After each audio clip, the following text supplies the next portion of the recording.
Hello, welcome back. രാവിലെ തന്നെ നല്ല മഴയായിരുന്നു. അങ്ങനെ മഴ ഒന്ന് സ്റ്റോപ്പായപ്പോൾ ഉണ്ടല്ലോ ജസ്റ്റ് പുറത്ത് പോയിട്ടുണ്ടായിരുന്നു. പിന്നെ നല്ലൊരു ഐസ്ക്രീമും കഴിച്ചിട്ടുണ്ടായിരുന്നു. ഈ പായസം നെയ്തിട്ടുള്ള ഐസ്ക്രീം ഞാൻ ആദ്യമായിട്ടാണ് ട്രൈ ചെയ്യുന്നത്. പിന്നെ പെട്ടെന്ന് വീടൊക്കെ അടിച്ചു വാരി വൃത്തിയാക്കാണ്. ഉമ്മ എണീറ്റപ്പോൾ തന്നെ പറഞ്ഞു ഉമ്മാൻ്റെ ബ്രദേഴ്സൊക്കെ വീട്ടിൽ വരുന്നുണ്ടെന്ന്. സോ അവർക്കൊക്കെ ഫുഡൊക്കെ ആക്കാനുണ്ട്. അതുകൊണ്ട് ലേഡീസിനെ സംബന്ധിച്ചിടത്തോളം ബ്രദേഴ്സ് എന്ന് പറഞ്ഞാൽ ഭയങ്കര സംഭവമാണ് അവർക്ക്.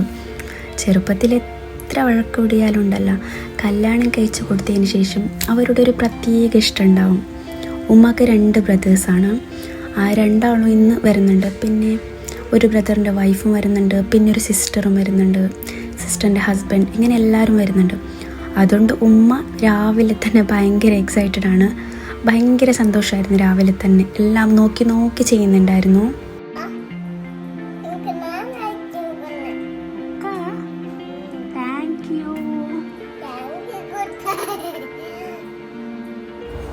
അങ്ങനെ കുക്കിംഗ് ഒക്കെ സ്റ്റാർട്ട് ചെയ്തു. ഞാൻ കൂടുതലായിട്ടും ഉള്ളിയൊക്കെ കട്ട് ചെയ്യുന്നത് ഈ ചോപ്പറിലാണ്. ഇതാകുമ്പോൾ പെട്ടെന്നായി കിട്ടും. പിന്നെ പായസം വയ്ക്കുന്നുണ്ട്. സേമിയ പായസമാണ് കേട്ടോ ഉണ്ടാക്കുന്നത്. പിന്നെ ബിരിയാണിയും ആക്കുന്നുണ്ട്. ബിരിയാണി ഓൾറെഡി പ്രിപ്പയർ ചെയ്ത് കഴിഞ്ഞു. മസാല ഒക്കെ ഓൾറെഡി റെഡിയാക്കിയിട്ടുണ്ടായിരുന്നു.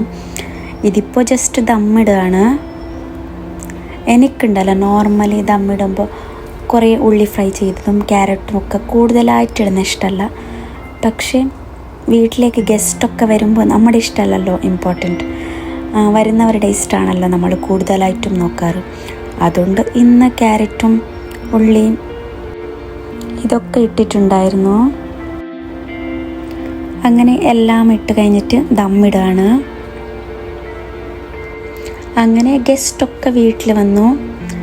പിന്നെ എല്ലാവർക്കും ഫുഡ് കൊടുക്കുകയാണ്. നമ്മളൊക്കെ ഒരുമിച്ചിരുന്ന് ഫുഡൊക്കെ കഴിച്ചു.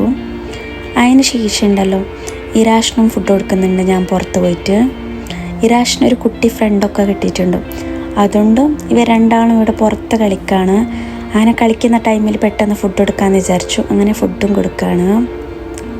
ഇവനെ ഫുഡ് കഴിപ്പിച്ചെടുക്കാൻ ഭയങ്കര പാടാണ് എനിക്ക്.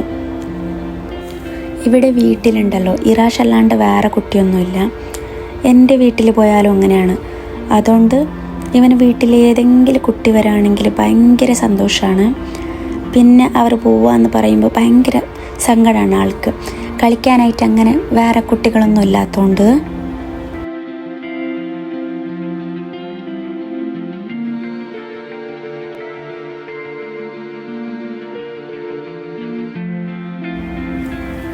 പിന്നെ ആൻറ്റിമാരൊക്കെ ചേർന്നിട്ടുണ്ടല്ലോ ഇലയട ഉണ്ടാക്കുകയാണ്. ഉമ്മ ഓൾറെഡി ഇത് റെഡിയാക്കണം എന്നൊക്കെ പറയുന്നുണ്ടായിരുന്നു. അതുകൊണ്ട് ഇത് ഫാസിഡ് ആൻറ്റിയാണ് കേട്ടോ ഉണ്ടാക്കിയെടുക്കുന്നത്. ഇത് കഴിക്കാൻ നല്ല ടേസ്റ്റാണ്. എനിക്ക് പിന്നെ മധുരത്തിനോട് വലിയ താല്പര്യമില്ല. പക്ഷേ ഇവർക്കൊക്കെ നല്ല ഇഷ്ടമാണ്. ഈവനിങ് സ്നാക്കായിട്ട് ഈ മഞ്ഞളിൻ്റെ ഇലയിൽ ഉണ്ടാക്കുന്ന സ്വീറ്റില്ലേ, ഈ ഇലയുടെ തന്നെ ഉണ്ടാക്കാമെന്ന് വിചാരിച്ചു. എനിക്കിതിനെക്കുറിച്ച് ഒട്ടും ഐഡിയ ഇല്ല. ആൻറ്റിയൊക്കെ ഉണ്ടാക്കുന്നുണ്ടോ ഞാൻ നോക്കി നിൽക്കുകയാണ്.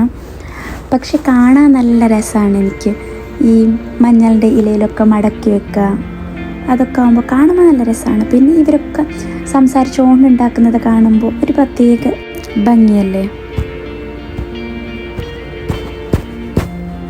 ചാനൽ ആദ്യമായിട്ട് കാണുന്നവരുണ്ടെങ്കിൽ സബ്സ്ക്രൈബ് ചെയ്ത് സപ്പോർട്ട് ചെയ്യാൻ മറക്കരുത്. അങ്ങനെ ഫാമിലിയൊക്കെ ചേർന്നിട്ടുള്ളൊരു അടിപൊളി ഡേ ആയിരുന്നു. എന്തായാലും പുതിയൊരു വിശേഷവുമായിട്ട് പുതിയ വീഡിയോയിൽ കാണാം. അതുവരേക്കും ബൈ ബൈ.